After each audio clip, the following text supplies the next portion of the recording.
My name is Diane Parker. I'm 51 years old. The day my brother tried to sell our mother's house out from under me, I was sitting in a real estate closing office with my hands folded around a paper cup of coffee that had gone cold 20 minutes earlier. The room smelled like toner, lemon furniture polish, and the kind of expensive candles people light when they want paperwork to feel less brutal. There was a long walnut table in the center, 12 leather chairs, a wall clock with silver hands, and a framed photograph of downtown Franklin, Tennessee, hanging crooked over a credenza. My brother, Mark, sat across from me in a charcoal suit he had bought for the occasion. His wife, Karen, was beside him, with her phone face down on the table, though it kept lighting up every few seconds. The buyers were an older couple from Illinois. They had brought a blue folder, a cashier's check, and the careful optimism of people who believed they were about to buy a home where their grandchildren would spend summers. Our mother was not there. She was in a rehabilitation facility 11 miles away, recovering from a stroke that had left her right hand curled softly against her blanket, and her speech slow enough that impatient people talked over her. I had spent the last 7 months helping her relearn how to swallow, how to stand, how to sign her name with her left hand when the right one refused to listen. Mark had spent those same 7 months telling everyone he was, quote, handling the paperwork. At 10:15 that morning, the closing attorney, Mr. Bradley, slid the deed transfer documents onto the table and said, "We are almost ready to proceed." Mark smiled. It was not a relieved smile, it was a finished smile, the kind people give when they believe the last locked door has opened. Then the notary walked in. Her name was Helen Whitaker. She was small, probably in her late 60s, with silver hair cut neatly under her chin and eyeglasses hanging from a thin gold chain. She carried a navy folder against her chest and moved with the calm precision of a woman who had spent 40 years watching people lie badly. She looked at me once, then she looked at the signature page, then she looked back at me. "Mrs. Parker," she said, "would you please show me your driver's license?" Mark's smile tightened. I opened my purse, took out my wallet, and handed her my license. The room went quiet in the way rooms do when everyone is waiting for a small delay to pass. Helen studied the license. She studied the signature on the deed. She did not frown. She did not gasp. She simply set both items on the table and aligned their bottom edges with one finger. Then she said, "This signature does not match." Mark laughed once. Too quickly. "Diane's signature changes all the time," he said. "She's been under stress. We all have." Helen did not look at him. She looked at me. "Did you sign this deed transfer on April 9th? I felt the coffee cup soften slightly under my fingers. "No," I said. The buyer stopped moving. Karen's phone lit up again, and this time she did not reach for it. Mr. Bradley leaned forward. "Mrs. Parker, are you saying you did not execute this document?" I looked at my brother. He was staring at Helen now, not at me. His jaw had shifted to the side the way it used to when we were children, and he got caught taking money from the ceramic rooster on our mother's kitchen counter. "No," I said again, "I did not sign that document." Mark put both hands flat on the table. "Diane," he said, low enough that he thought it sounded private, "don't start this here." I remember the exact sound of his wedding ring tapping the wood. Once, then twice. What they didn't know was that I had brought my own folder. Not a dramatic folder. Not thick enough to impress anyone at first glance. Just a gray accordion file with a cracked elastic band around it. The kind our mother used to keep property tax receipts in for as long as I could remember. Inside it were certified copies, bank statements, hospital visitor logs, text messages, a power of attorney revocation, a handwriting comparison, 2 voicemail transcripts, and a photograph of my mother's left hand trying to write my name on a yellow legal pad. I did not come to that closing to argue. I came because Helen Whitaker had called me the night before and said very quietly, "Mrs. Parker, I think you need to be in the room tomorrow." So I was. And when my brother looked at me like I was the problem, I rested my hand on that old gray folder and let the room learn what he had done. This is that story. Before I tell you what happened in that closing room, tell me where you are watching from and what time it is where you are. I always wonder whose kitchen, office, bedroom, or quiet parked car these stories find their way into. And if you understand what it feels like to be the person everyone expects to stay tired, grateful, and silent, like this video and subscribe to Ultimate Revenge.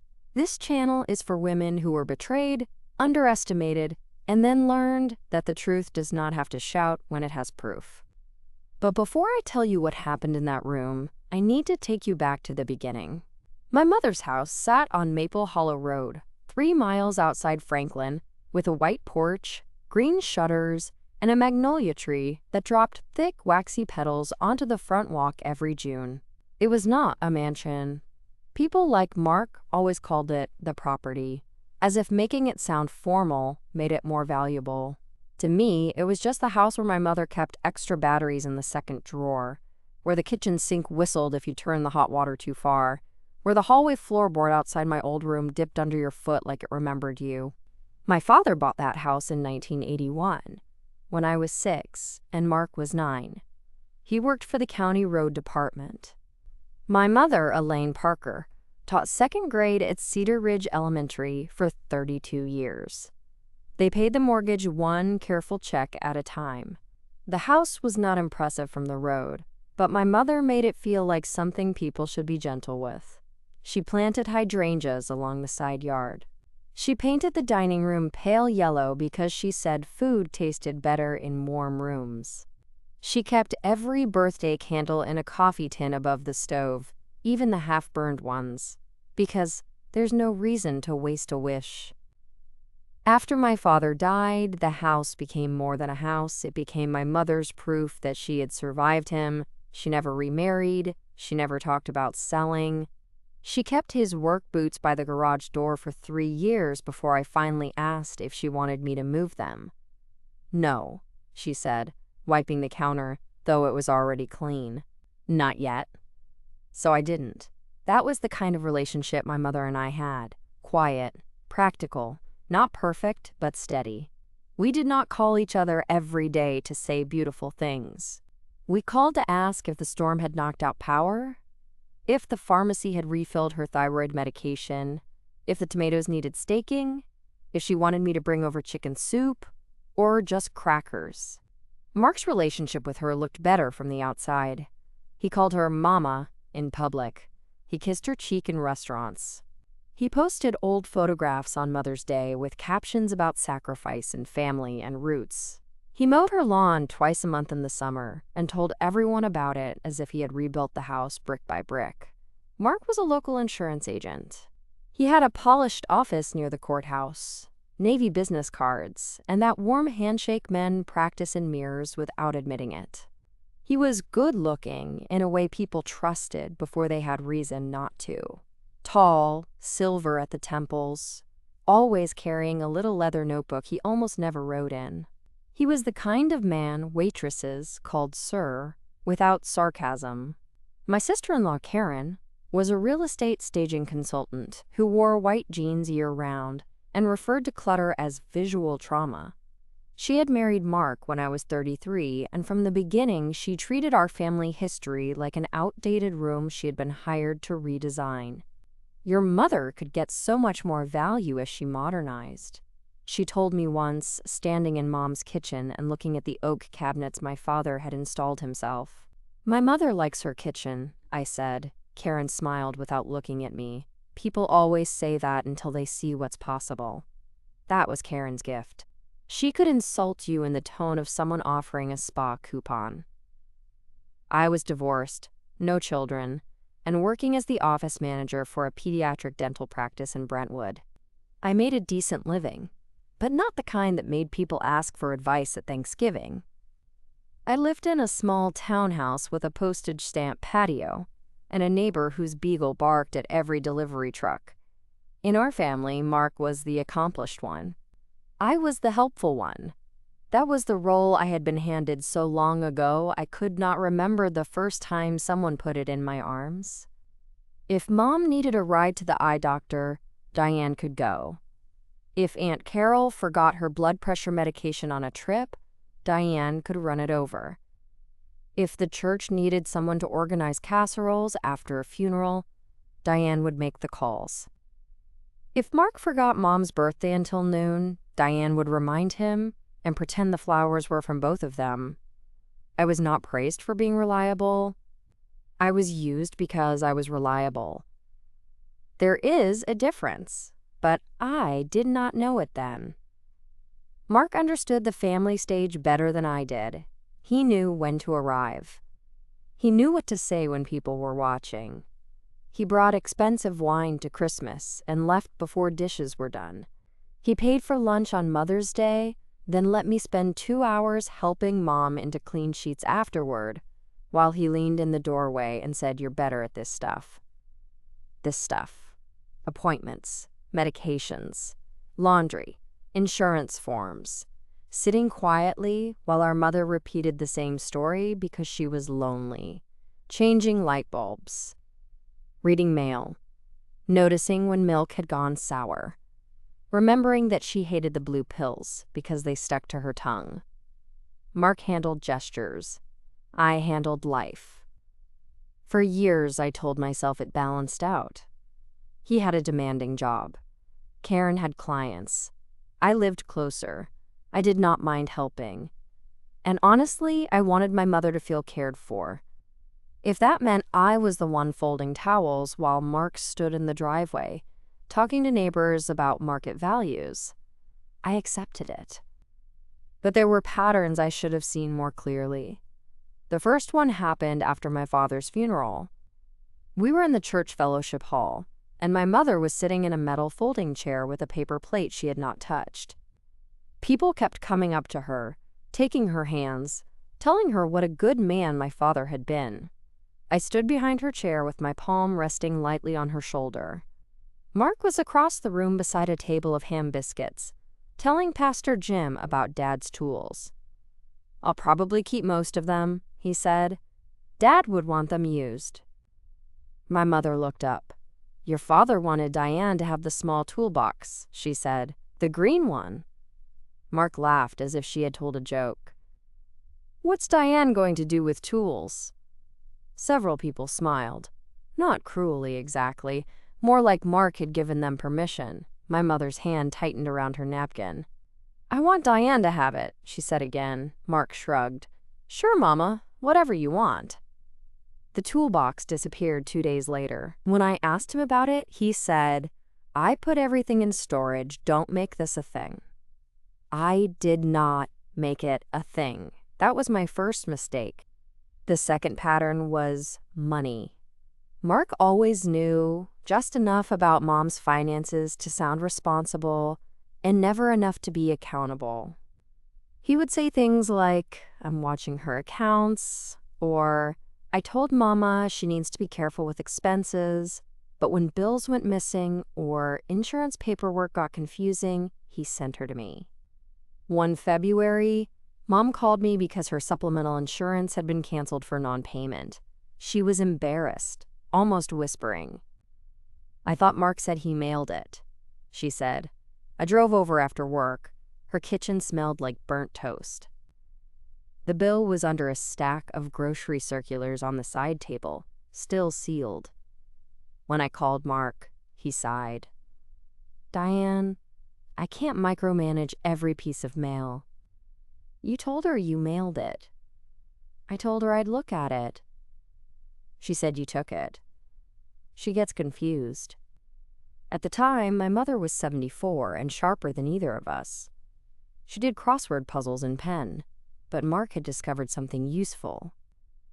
Once a woman reaches a certain age, people will believe she is confused before they believe she has been ignored. The third pattern was the house. Every family dinner eventually circled back to it. "You know, Mama," Mark would say, leaning back in Dad's old chair, "this place is a lot for you." Mom would stir her tea. "I manage."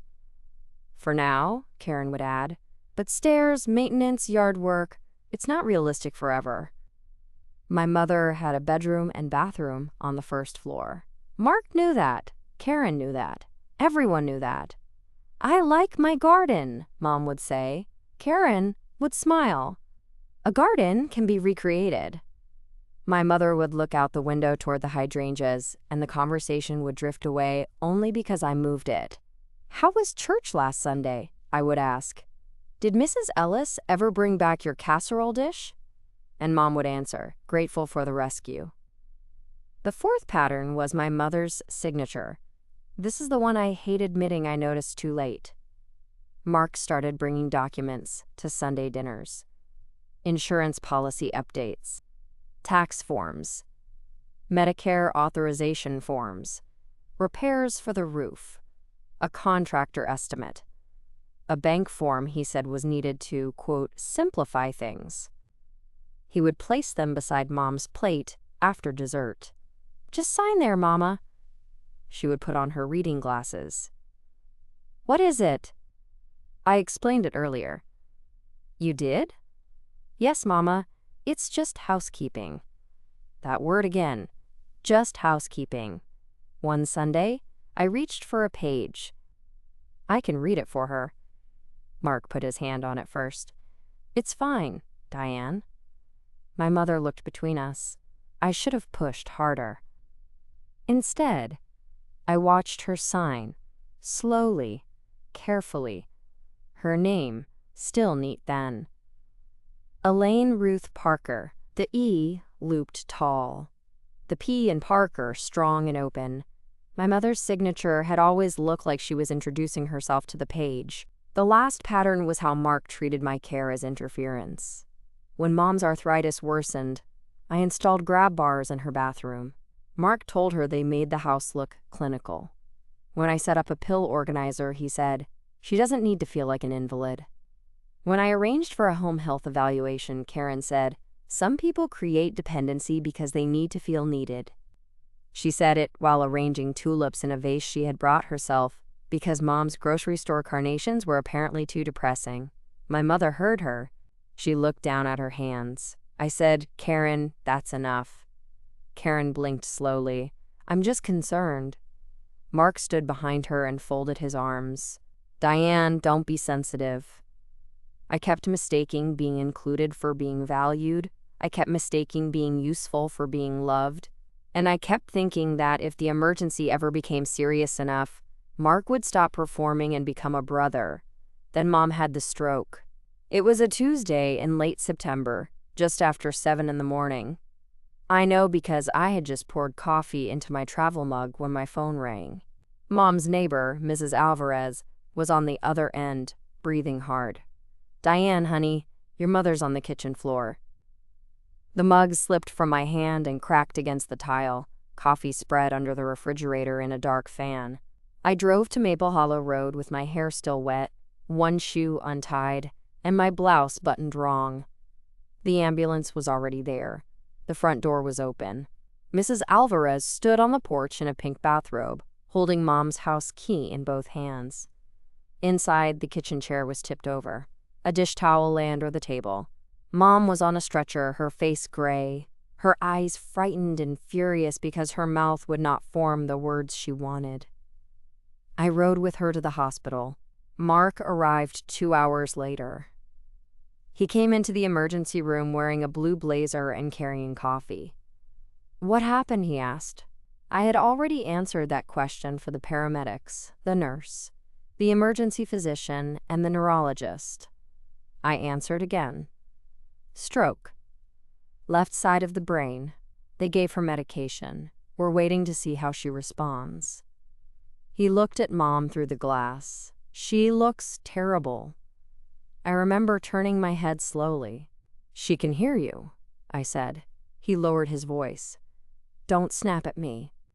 That afternoon, when the neurologist explained that Mom would need rehabilitation, speech therapy, and help managing decisions for a while, Mark nodded solemnly. I'll handle the legal and financial side, he said. The doctor looked at me. Does your mother have a healthcare power of attorney? Yes, I said. She named me for healthcare, Mark for financial backup only if she's incapacitated. Mark's head turned. What do you mean, backup? I looked at him. That's what she signed after Dad died. He smiled at the doctor as if I had misunderstood. We'll sort it out. Those 4 words became his favorite weapon. For the next 7 months, my life narrowed to hospital rooms, therapy schedules, insurance calls, and the slow work of helping my mother come back to herself. I brought her lavender lotion because hospital soap dried her skin. I labeled photographs to help with memory exercises. I learned which nurses were gentle and which ones rushed. I washed her nightgowns. I argued with insurance twice and won once. I sat beside her bed while she practiced saying Diane until the D came out clear. Mark visited when people were likely to notice. He came on Sundays after church. He brought flowers arranged by Karen. He stood at the foot of Mom's bed and said, "You're doing great, Mama," in the bright voice adults use for toddlers and dogs. Mom would look at me afterward and close her eyes. When she was transferred to Willow Creek Rehabilitation Center, I rearranged my work schedule. I went early before the office opened, again after work, and most Saturdays.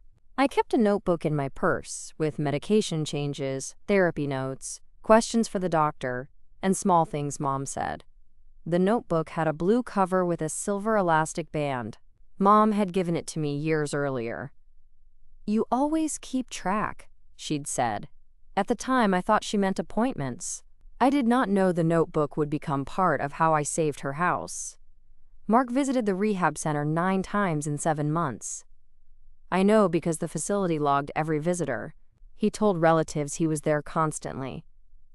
"A lot of paperwork," he said at Thanksgiving. "Diane handles the emotional stuff. I handle the complicated stuff."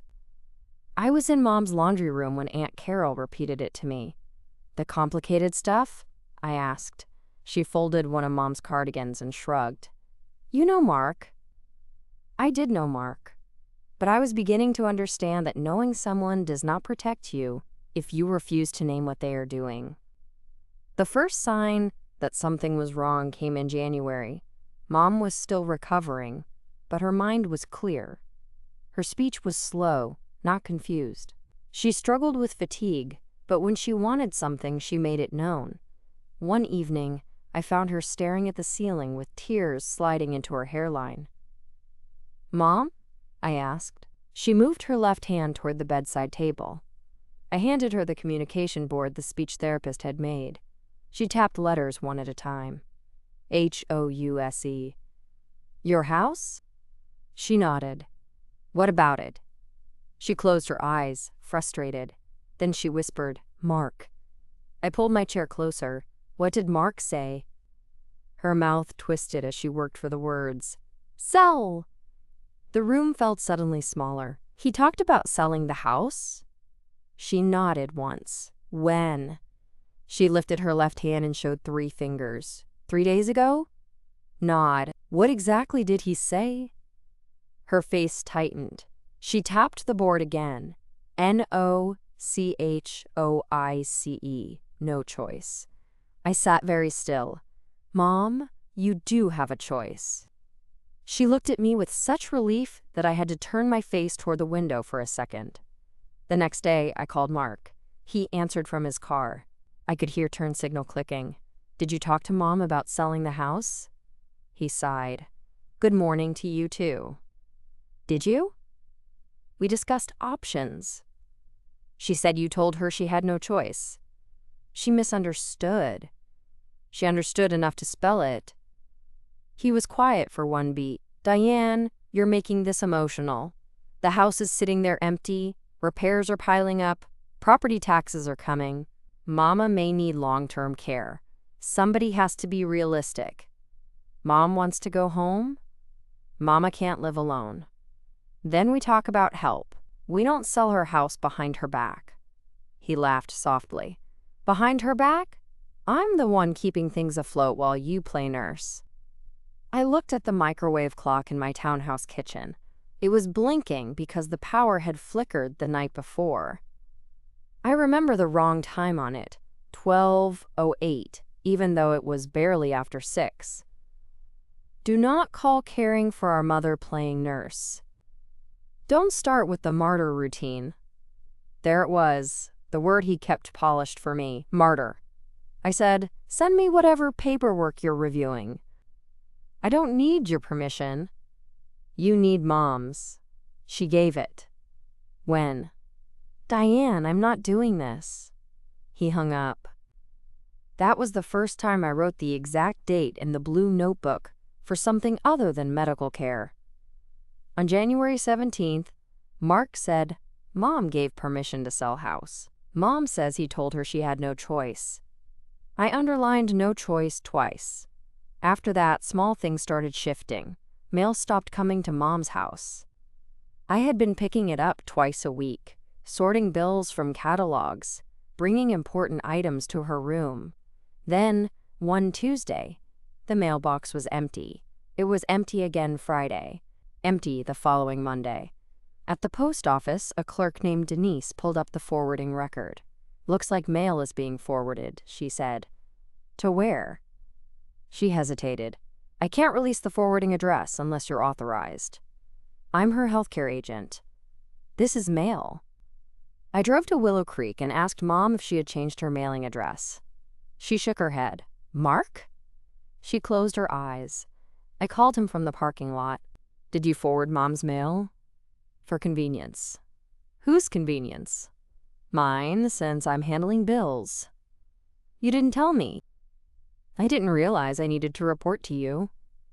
Behind me, a woman was helping her husband from a car into a wheelchair. The wheelchair brake squealed. Mom didn't authorize that. She asked me to simplify things. She can barely write her name right now, Mark. Which is exactly why I'm helping. Helping? The word had started to sound like a key turning in a lock. By February, Karen was meeting with contractors at Mom's house. Mrs. Alvarez called me on a Thursday afternoon. Diane, there are men at your mother's house measuring windows. I left work early. When I pulled into the driveway, a white pickup was parked behind Karen's SUV. The front door was open. Karen stood in the living room, wearing ankle boots and holding a clipboard. What are you doing? I asked. She looked annoyed, not startled. Mark asked me to get estimates. For what? Paint, flooring, kitchen refresh. The house needs to show properly. Show? She gave me that smile again. Don't be difficult.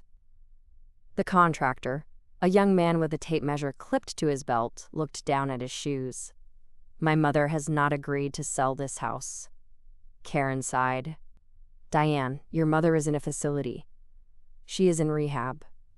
For now. I stepped inside. The house smelled wrong. Not bad, just wrong.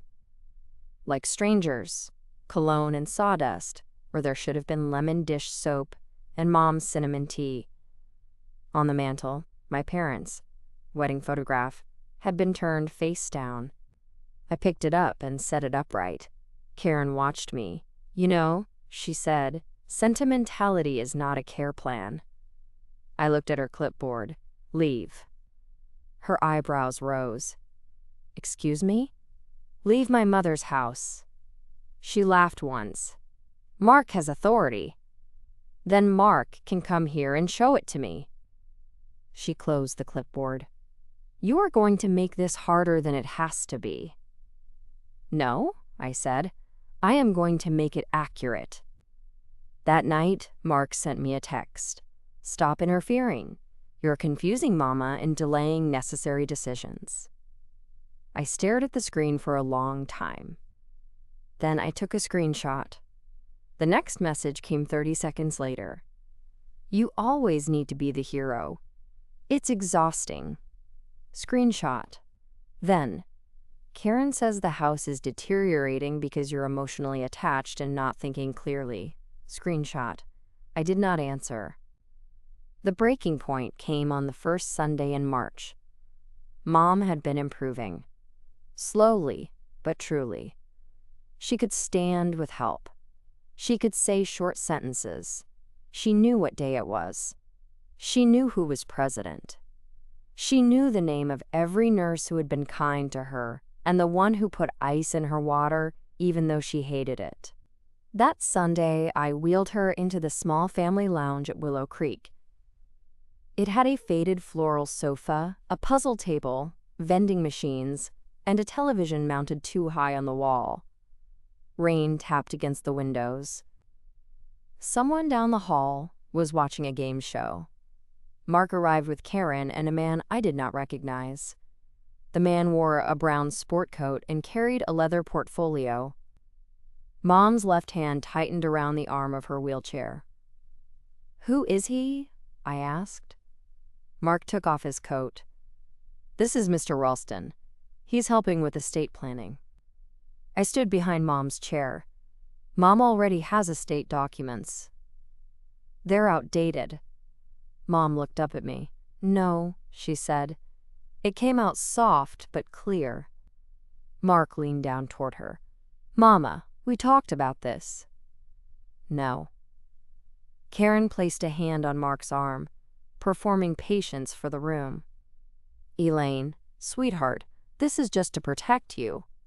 Mom's mouth trembled. "No cell." The man with the portfolio looked uncomfortable. Mark's face changed. "Not all at once. Just enough for me to see the sun disappear and the salesman take over." "Mama," he said, "Diane has been filling your head with fear because she doesn't understand the financial burden." Mom's eyes filled with tears. I said, "Stop." He ignored me. "This house is draining resources. You are not going back there alone. Diane has no plan. I do. And if you care about not leaving a mess for your children, you'll sign what needs to be signed." The lounge went quiet, except for the vending machine humming. Mom looked smaller in that wheelchair than I had ever seen her. I moved between them. She said no. Mark straightened. "You don't get to speak for her." "She just spoke for herself." He smiled then, a small, cold smile that did not belong in a room full of recovering people. "Diane, you're a receptionist with a savior complex. Please don't lecture me about legal decisions." Receptionist. I had managed payroll, insurance billing, vendor contracts, compliance records, and staff scheduling for 12 years. He knew that. But he also knew how to make a woman sound smaller with one word. Mr. Ralston closed his portfolio. "I think perhaps this is not a good time." Mark snapped his head toward him. "We're fine." "No," Mom whispered. Then she lifted her left hand, shaking, and pointed toward the door. "Go." For a second, Mark looked like he might argue with a woman in a wheelchair who had just relearned how to say her own choices out loud. Then Karen touched his sleeve. "Come on," she said. "Not here." As he walked past me, Mark leaned close enough that I smelled his mint gum. "You're gonna regret making me the bad guy." I did not answer. I watched his hand on the doorframe. I counted 5 seconds. Then I understood something I should have understood years earlier. He was not becoming the kind of man who would sell our mother's house. He had been that man for a long time. I just kept giving him softer names. That was the moment I stopped being the sister who explained and became the daughter who documented. The next morning, I called an attorney. Her name was Rachel Stone, and her office was above a bakery downtown. The stairwell smelled like sugar and old carpet. I brought the blue notebook, Mom's healthcare power of attorney, the text messages, and every instinct I had spent years talking myself out of. Rachel was in her 40s, with dark hair, reading glasses, and a voice so calm it made me aware of how fast I was breathing. She listened without interrupting. When I finished, she asked, "Does your mother still have legal capacity?" "Yes," I said. "Her speech is slow, but she understands. Her doctor says cognition is intact." "Good. Then your mother can still make decisions, and your brother cannot override her because it is convenient." I pressed my fingers together under the table. "He says he has financial authority." "Bring me the documents." "I don't have them." "Then we get them." She wrote 3 items on a legal pad. certified estate documents, property records, mail forwarding proof. Then she looked at me over her glasses. Do not accuse him yet. I wasn't planning to. Good. People who think they're smarter than everyone else keep talking when they believe no one is listening. That became the first useful sentence anyone had given me in months. By the following Monday, I had requested certified copies from the county recorder. The clerk at the records office was a thin man named Jerry, who wore a cardigan despite the building being too warm. He pulled up the house records and clicked through screens while I stood at the counter, listening to printers and low voices behind me. Last deed transfer? He asked. My parents bought the house in 1981. My father died in 2012. My mother should still be listed as owner. Jerry frowned slightly. There's a recent filing. My stomach went cold. What kind? Looks like a transfer on death deed filed last year. Names Mark Parker as beneficiary upon Elaine Parker's death. That's not what her will says. He adjusted his glasses. I can print a certified copy. Yes, I said. Please. The paper was warm when he handed it to me. There was my mother's name. There was Mark's. There was a signature that looked almost like hers if you had not watched her sign birthday cards for 40 years. The E was wrong. My mother's E rose in a confident loop. This one was cramped and angled. The Parker looked rushed, like someone copying the shape of a word instead of writing a name they owned. At the bottom was a notary stamp, Helen Whitaker. I did not know her then. I paid for 3 certified copies and carried them to my car in a manila envelope. I sat behind the wheel for several minutes with both hands on the steering wheel. A woman parked beside me loaded groceries into her trunk. A child laughed somewhere near the sidewalk. Life kept moving in ordinary ways, while my brother's lie sat in my passenger seat. I did not call Mark. I called Rachel. She said, "Bring it." At her office, Rachel read the deed carefully. Your mother signed this last May? Supposedly. Was she healthy then? Yes. Yes. Would she have told you? Yes. Was there any reason she would have changed her estate plan to give the house only to your brother? No? Rachel tapped the notary stamp with her pen. Notaries keep journals. I looked at the stamp. You think there's a record? There should be. Date, identification, sometimes thumbprint, depending on practice, sometimes notes. We start there. 3 days later, Rachel sent a formal request to Helen Whitaker. While we waited, I began building the timeline. I bought a gray accordion folder from Staples. Mom had used one just like it for property tax receipts, and the sight of it made my throat tighten. I labeled the tabs with blue ink. Medical, property, mail, texts, witnesses, financial, signatures. Then I started filling them. I requested Mom's visitor logs from Willow Creek. Mark had told Aunt Carol he was there almost daily. The logs showed otherwise.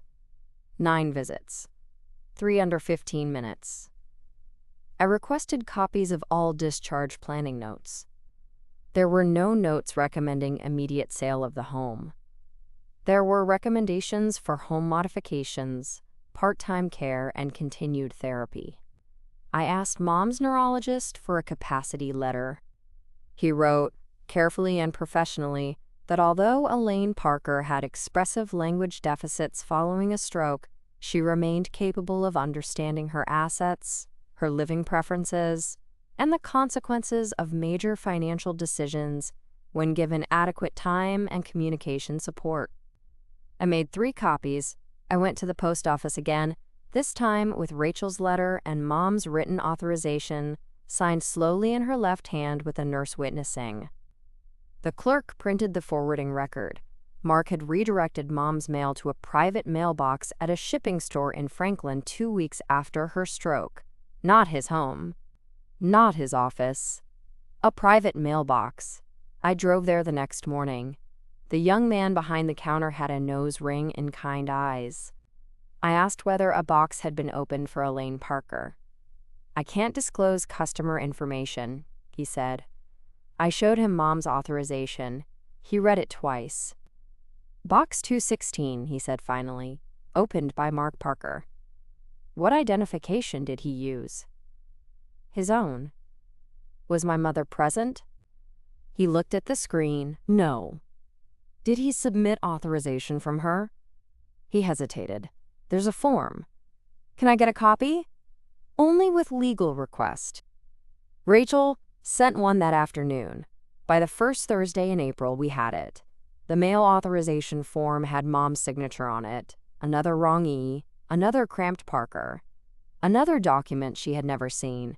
I added it to the signature tab. At Willow Creek, I began recording conversations with Mom, legally and openly, with her consent. I did not want anyone later claiming I had put words in her mouth. "Mom," I said one evening, my phone on the tray table between us, "did you authorize Mark to forward your mail?" She looked at the phone, then at me. "No." "Did you sign a transfer on death deed giving the house only to Mark?" Her face hardened. "No." "Did you tell Mark he could sell the house?" "No, my house." Her voice cracked on house. I stopped the recording and held her hand. For a while, we listened to the hallway sounds. Carts rolling, a nurse laughing softly, the television in the next room. Mom moved her thumb against my fingers. "Don't let him," she whispered. "I won't." That was not a dramatic promise. It was quiet, almost too small for what it carried, but I meant it. Rachel advised Mom to execute a fresh statement of intent while her capacity was documented. We arranged for an independent attorney, not Rachel, to meet with Mom at Willow Creek. His name was Mr. Adler, a soft-spoken estate lawyer with a gray beard and a habit of repeating questions in different ways to make sure the answers were truly hers. I sat outside the room during the meeting. A nurse named Paula sat in as witness. Paula had been with Mom since November, and she did not tolerate nonsense. She wore purple glasses and called everyone honey except people she distrusted. After the meeting, Mr. Adler came out and said, "Your mother was clear." Mom signed a revocation of any unauthorized property transfer, a reaffirmation of her existing will, and a statement that she did not consent to sale of the house. Because her right hand was affected, she signed with her left, slowly and unevenly, with witnesses and video documentation. Her new signature looked different from her old one, of course, but it looked like effort. The forged signatures looked like imitation. There is a difference between a hand that is injured and a hand that is lying. Meanwhile, Mark kept behaving like a man who believed the world belonged to whoever spoke first. He sent group texts to relatives. "Mama's care costs are rising. Diane is resisting practical decisions. Please understand I am doing what is necessary." Aunt Carol replied with praying hands. Cousin Linda wrote, "We're behind you, Mark." I took screenshots. When I did not respond, he sent one directly to me. "You're embarrassing yourself. Everyone knows you can't handle hard choices." Screenshot. Another. "The house will sell whether you like it or not." Screenshot. Another. "You should be grateful I'm taking the burden off your shoulders." Screenshot. One evening, Karen called me. I almost did not answer, but Rachel had told me not to block them unless they became threatening. "Diane," Karen said, "I want to speak woman to woman." I was standing in Mom's kitchen, cleaning out expired yogurt from the refrigerator. The house was dim except for the light over the stove. "What do you need?" She sighed as if my tone had disappointed her. "You are turning this into a family war." "No, Karen, I'm asking for consent. Elaine is not going home. That is not your decision.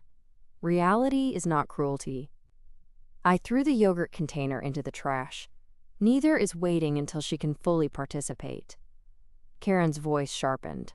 "You know, Mark has been very generous with you." I almost laughed. How? He has allowed you to feel involved. I looked at the grocery list still stuck to Mom's refrigerator with a magnet shaped like a peach. Milk, bananas, soup, stamps. Allowed. That word told me more than she meant to. Good night, Karen. Diane, if you interfere with this sale, you may be liable for damages. I looked at my phone. Did Mark tell you to say that? Silence.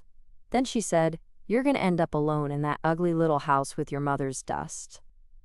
I did not answer right away. The refrigerator hummed. Outside, a car passed slowly on Maple Hollow Road. Then I said, Karen, I'm going to hang up now. Of course you are. I ended the call. Then I wrote down the exact time, 9:22 at night. By mid-April, the house was listed. Not publicly at first. Mark had arranged what he called a, quote, private buyer opportunity through one of Karen's real estate contacts. He had no legal right to do it, but people often confuse confidence with authority, especially when a man in a blazer says the word family. Mrs. Alvarez called me again. There was a couple here today, she said. Karen showed them the kitchen. I drove over immediately. On the dining room table was a glossy folder with photographs of Mom's house. The front said, Maple Hollow Charm, lovingly maintained, estate sale opportunity. Estate sale. My mother was alive. I stood in the dining room where she had served pot roast and lemon pie and butter beans from the farmer's market. I looked at the phrase estate sale opportunity until the words blurred slightly. Then I took photographs of every page. The proposed sale price was $640,000. Below that, in smaller text, was a note. Seller motivated due to long-term care transition. Seller. Not daughter. Not teacher. Not widow. Not Elaine Parker, who still asked whether the hydrangeas had buds. Just seller. That night, I brought the folder to Mom. I did not show her the photographs right away. I asked if she wanted to see them. Yes, she said. I placed the folder on her lap. She turned the pages slowly. When she reached the dining room photograph, she touched the image with her left index finger. My curtains, she whispered. Karen had removed them. They were lace curtains my mother had washed by hand every spring and hung while standing on a chair I hated. She took them down, I said. Mom closed the folder. For the first time since the stroke, anger moved clearly across her face. Bring home, she said. The curtains? She nodded. The next morning, I found them in a trash bag in the garage. I washed them, folded them, and put them in the gray folder's symbolic object tab, though there was no such tab. I just tucked a small piece of lace that had torn from the hem into a plastic sleeve. Sometimes evidence is not legal. Sometimes it is a reminder of why you keep going. Then Helen Whitaker called Rachel. Rachel called me. I need you to sit down, she said. I was in my car outside Willow Creek, holding a takeout container of chicken noodle soup. What happened? Helen Whitaker notarized the transfer on death deed last May. My stomach sank. But she has concerns. What kind? She remembers the signing. I closed my eyes. Was Mom there? No. The soup container warmed my palm, Rachel continued. Helen says Mark brought a woman who presented herself as Elaine Parker. For a moment, I could not speak. A woman? Yes. Helen said she looked roughly the right age from a distance, but she was wearing large sunglasses and had a scarf around her hair because, according to Mark, she'd had a recent eye procedure and was sensitive to light. I looked through the windshield at the rehab entrance. A nurse pushed an empty wheelchair past the glass doors. Did Helen check ID? She did. That's why this gets complicated. The woman had your mother's driver's license. I thought of Mom's wallet, which had gone missing from her purse the week after the stroke. Mark had said he took it for safekeeping. What about the signature? Helen says the signer seemed nervous. Mark did most of the talking. Helen noted in her journal that the signer's hand trembled and the signature was inconsistent with a license. She asked questions. Mark said his mother had arthritis. She does have arthritis. I know, but Helen also made a journal note that Mark appeared to be coaching. I opened my eyes. Will she testify? She wants to correct the record. That was the first time in months I felt the ground under me. Not safe, just real. Rachel subpoenaed Helen's notary journal records through the proper process, and Helen voluntarily provided a written statement. The journal entry from May 14th showed the signer had used Elaine Parker's driver's license, but the description Helen wrote in her notes did not match my mother exactly. Slightly taller, darker hair, sunglasses, scarf. Hesitated before birth date. My mother had not worn scarves in summer. Karen did. I did not say that to Rachel right away. I wanted proof, not instinct. So I looked for it.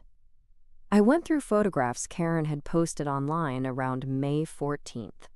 There it was on her public business page, a staging consultation selfie outside a property, taken that morning. She wore oversized sunglasses and a cream scarf tied over her hair. The caption read, "Busy day helping families transition with grace." I printed it. I put it in the folder. 3 weeks later, another piece fell into place. The private mailbox store produced surveillance stills from the day Mark opened the box. He was alone. He held Mom's license in his hand. Then the bank sent copies of 2 checks drawn from Mom's account for, quote, home preparation expenses. One for $4, $800, to Karen's staging business. One for $2, $200, to a contractor who had never completed work. Both authorized through online access created after Mom's stroke. Mom had never used online banking. Rachel's expression went flat when she saw that. Now we are no longer just talking about a deed problem. What are we talking about? Financial exploitation. Possible forgery, potential fraud. The words sounded too large for my brother, and yet exactly the right size. I did not feel triumphant. I felt tired in a place sleep could not reach. I need to pause here for a second. If you have ever been the person everyone expected to stay quiet because the truth would inconvenience the family, then you know how lonely this part feels. It was not just about a house. It was about watching someone count on your exhaustion, your manners, and your love for your mother as if those things were weaknesses. If this story is hitting close to home, leave a comment and tell me the moment you stopped explaining yourself. And if you have not already, subscribe to Ultimate Revenge. The quiet part is over. By late April, Mark was pushing for closing. He sent an email to the buyers, copying me by mistake.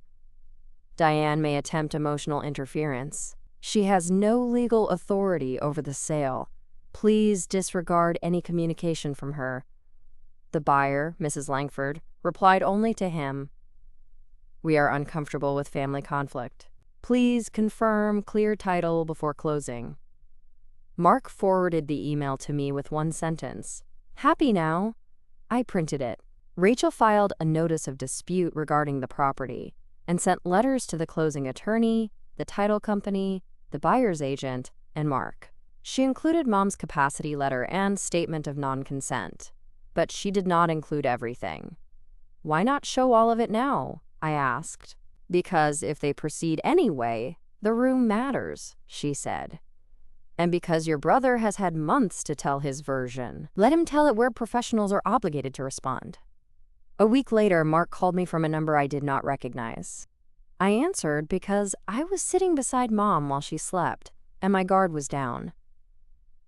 You're trying to ruin me, he said. His voice was low and shaking with anger. I'm protecting Mom. You're protecting your meal ticket. I looked at my mother in the bed. Her mouth was slightly open. Her left hand rested on top of the blanket. The room smelled like lotion and disinfectant. My meal ticket? You think I don't know? You want that house because you have nothing else. I closed my eyes. Mark, Mom is alive. She is not coming back from this. I looked at her again. Her eyes had opened. She was listening. I put the phone on speaker. Mark kept going. You've always been pathetic about that house. Like if you keep enough of Mama's junk, Dad will come back and tell you you mattered. Mom's eyes filled with tears. My hand went cold around the phone. Say that again, I said. What? What you said about Dad? He laughed bitterly. Oh, now you want to record me?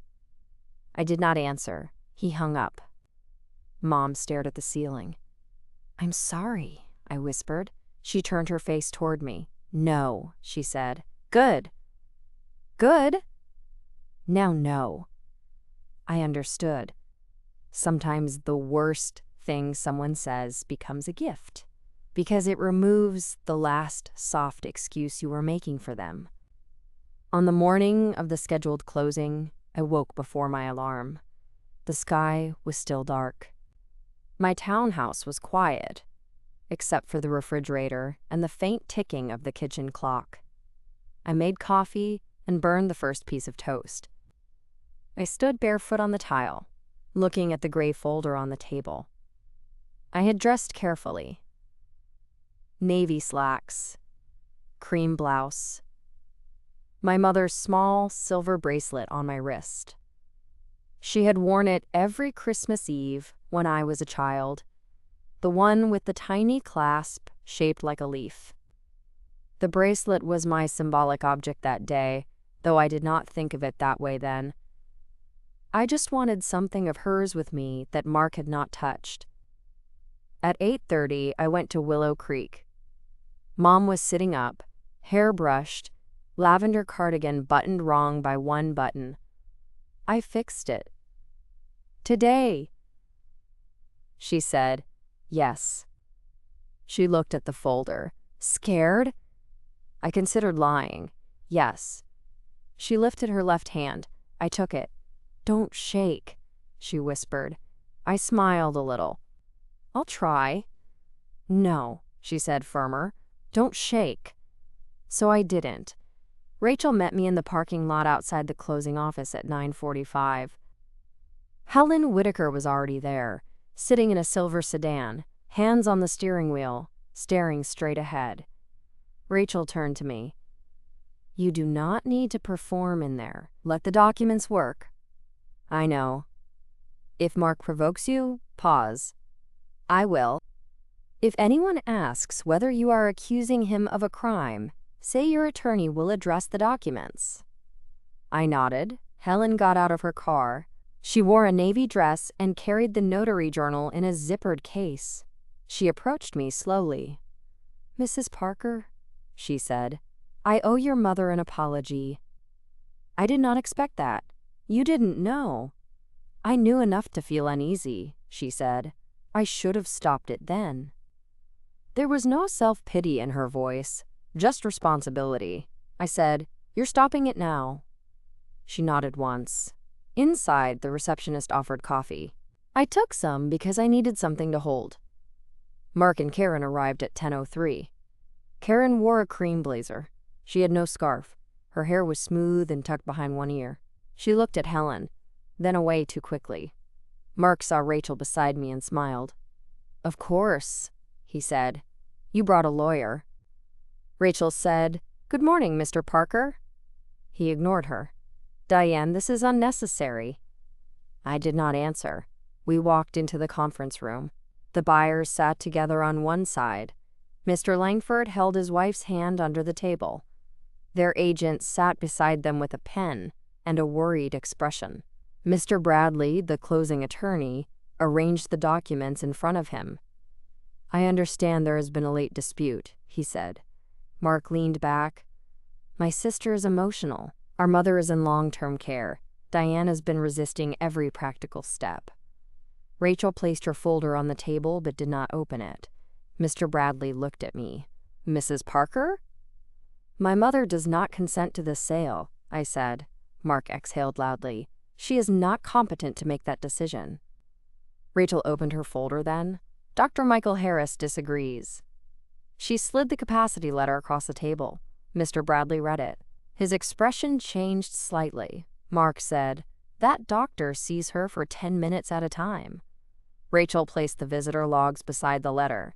Willow Creek's records show Mrs. Elaine Parker has ongoing therapy participation, documented comprehension, and consistent stated preference to return home with support. Karen folded her arms. Preference is not reality. Helen, who had been silent near the end of the table, looked at Karen. "No," Helen said, "but consent is." The room shifted. Mr. Bradley turned to Helen. "Mrs. Whitaker, thank you for coming.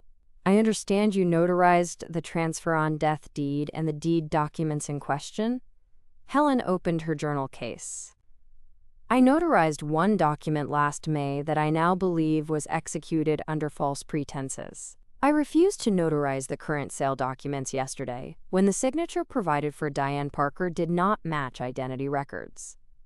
Mark sat forward. "That is not what happened." Helen looked at him calmly. "It is exactly what happened." Mr. Bradley raised a hand. "Let's proceed carefully."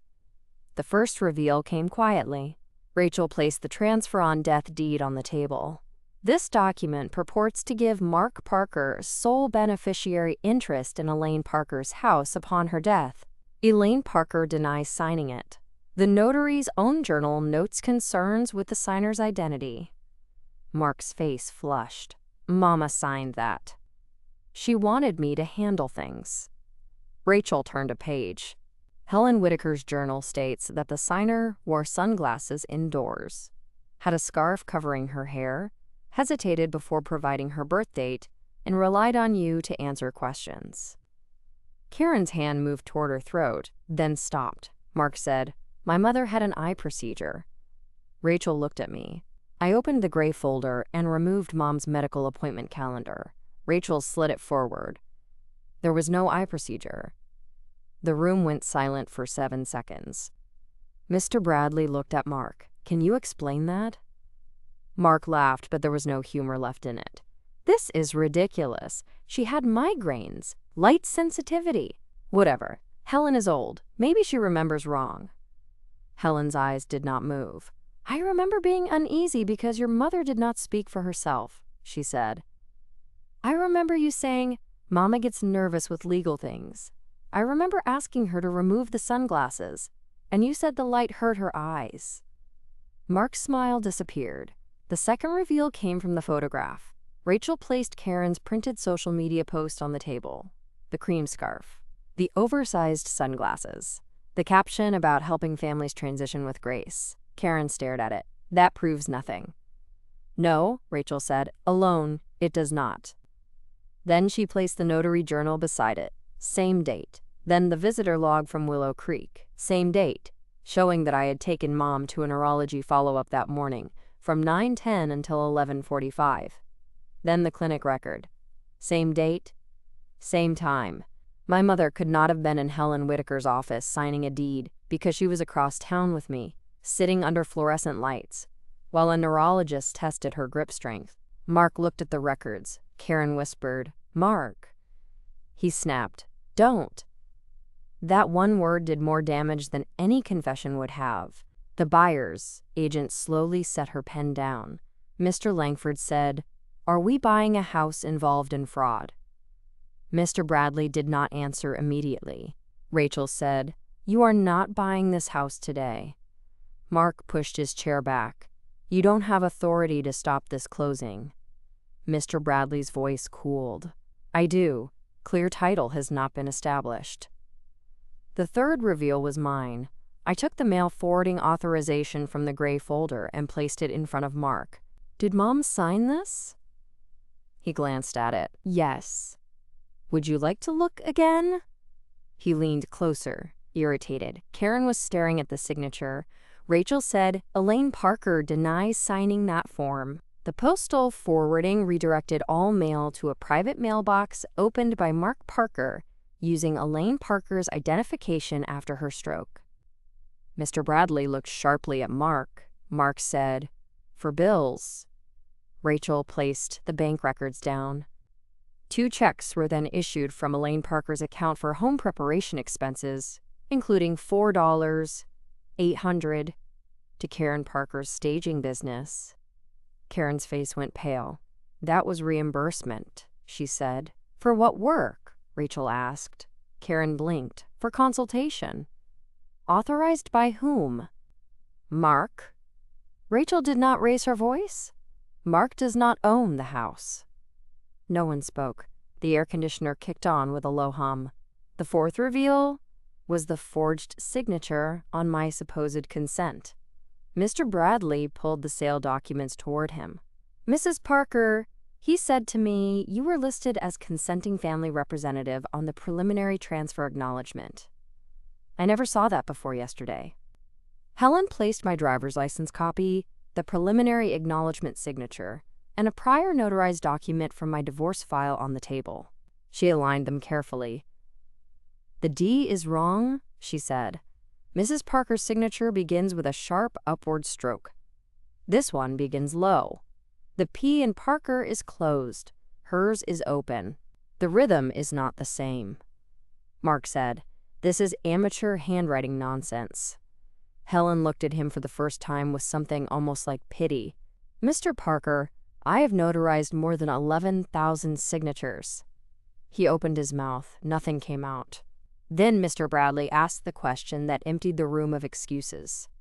"Mr. Parker, who provided this signature?" Mark looked at Karen. Karen looked at the door.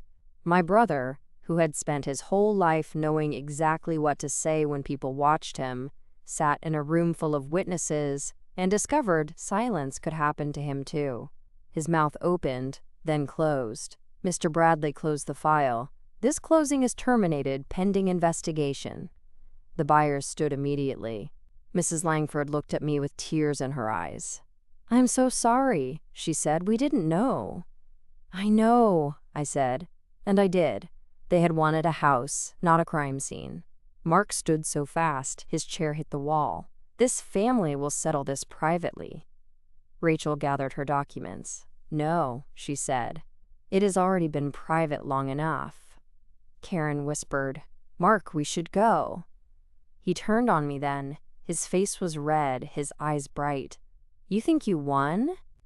I looked down at my mother's silver bracelet. The tiny leaf clasp rested against my wrist. Then I looked back at him. "No," I said.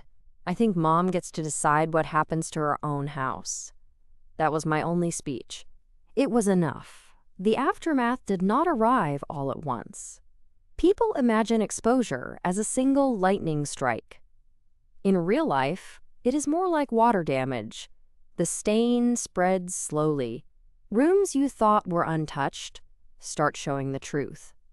The sale collapsed immediately. The buyers withdrew. The title company filed an internal report. Mr. Bradley notified the appropriate parties. Rachel referred the suspected forgeries and financial exploitation to the authorities. Mark called me 17 times in 2 days. I did not answer. Then he texted, "You have no idea what you've done."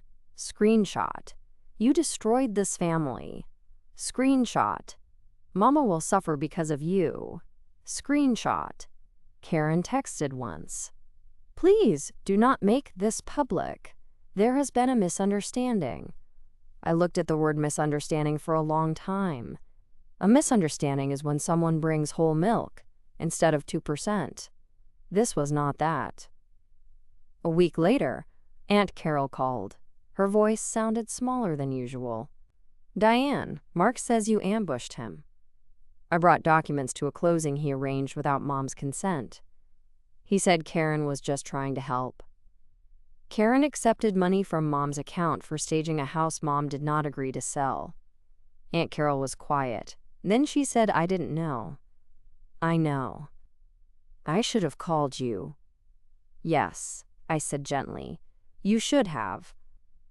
That was the first time I said something true without softening it for someone else's comfort. Mom improved enough to come home in June, not alone, not recklessly.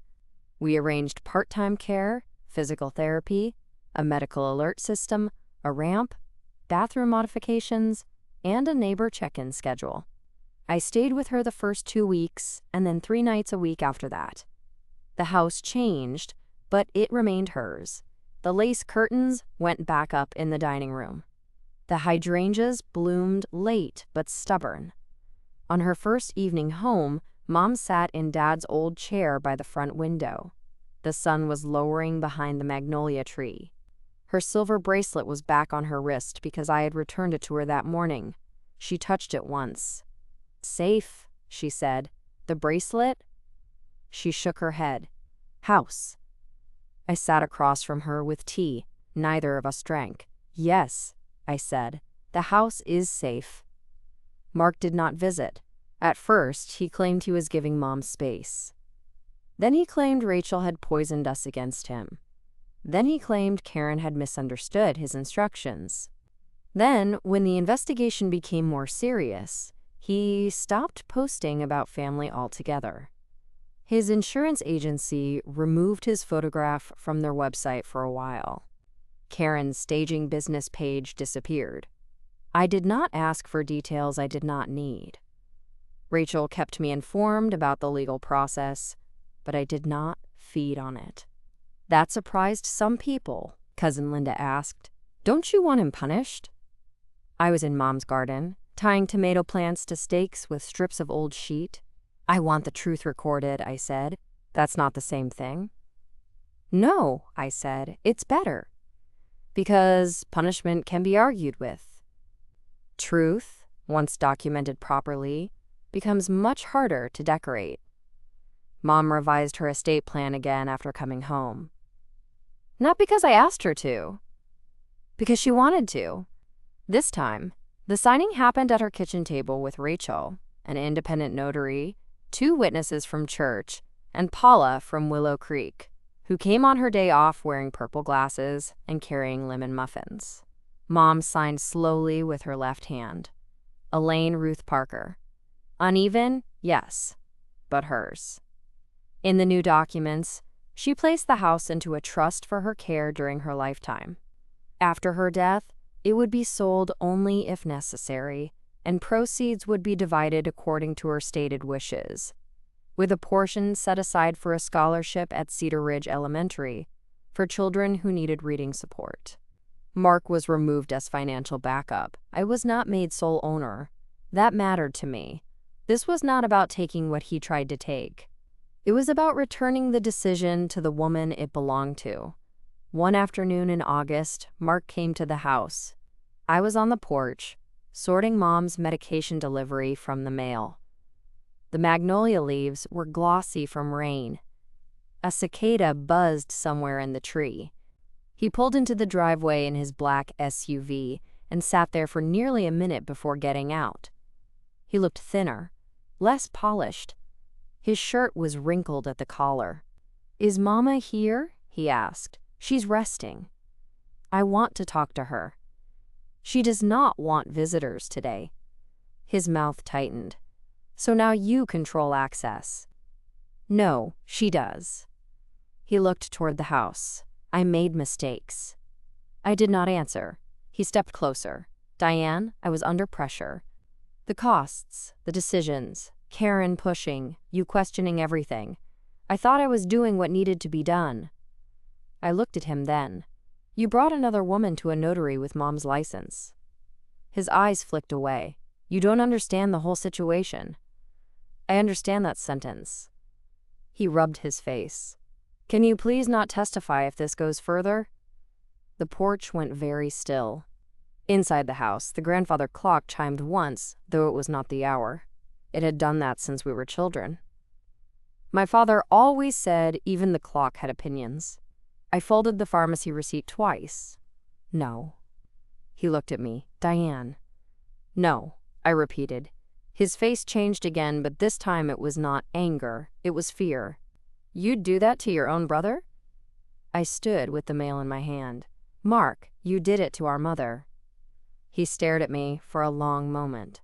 Then he walked back to his SUV. I watched him leave. I did not shake. I did not cry. I did not feel powerful in the way movies make power look. I felt steady, which is better and harder earned. In September, Mom returned to Cedar Ridge Elementary for a small retirement recognition they had postponed after her stroke. She could not stand long, so they placed a chair beside the podium in the school library.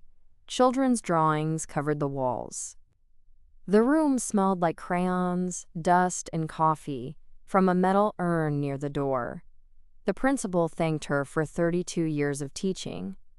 Mom held my hand while people applauded. Then a little girl from the current second grade read a note from the class. "Thank you, Mrs. Parker, for helping kids learn words." Mom cried then. So did I, quietly. No one mentioned Mark. No one mentioned the house.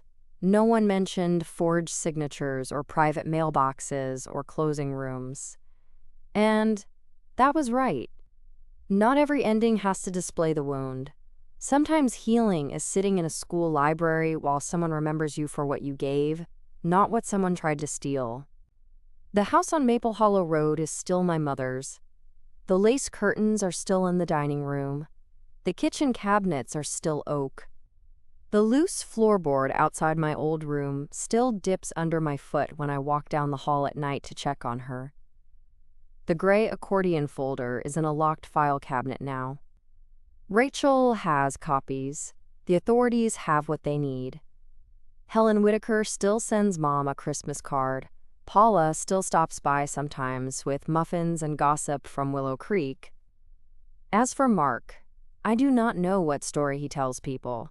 I imagine it changes depending on the room. Maybe in one version, I am greedy. In another, unstable. In another, manipulated by lawyers. There was a time when that would have kept me awake. I would have rehearsed explanations in the shower. I would have written messages I never sent. I would have tried to make everyone understand that I was not the villain in a story someone else wrote around me. I do not do that anymore. People who want the truth can read the documents. People who prefer the performance were never my responsibility. I still care for my mother. Not perfectly. Some days I am tired. Some days she is frustrated.